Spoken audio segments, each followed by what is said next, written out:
his previous promise to ensure gender balance in state appointments, President William Ruto appears to be falling short of this promise as the number of female CSs, PSs and ambassadors keep declining with each reshuffle made.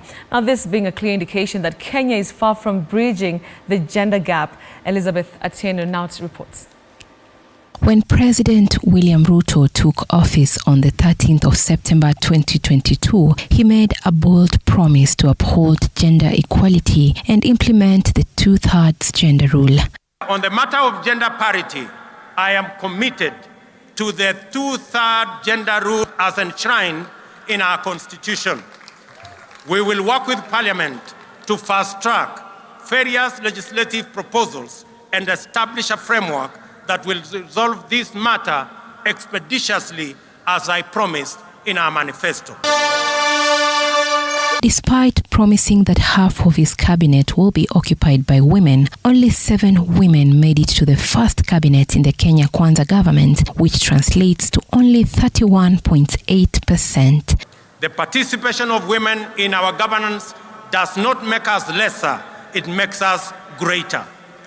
And their role can no longer be nominal, it must be substantive.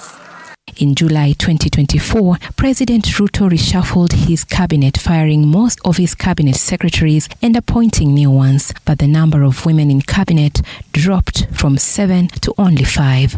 So far, no administration has been able to secure the 2/3 gender rule since the enactment of the 2010 Constitution. And the bleak picture continues. In Thursday's reshuffle of principal secretaries and ambassadors, women were again sidelined.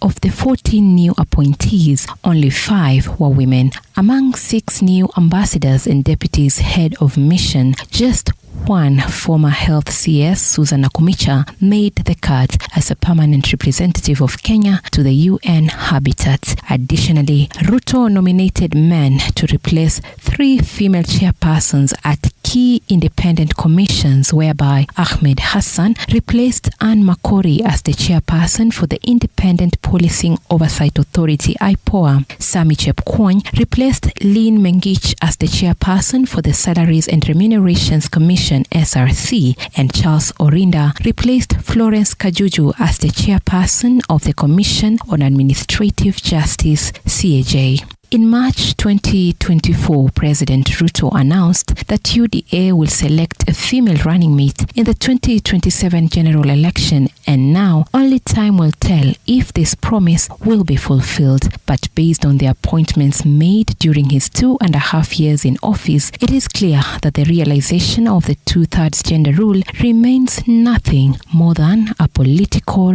mirage. Elizabeth Atieno, TV 47, Nairobi.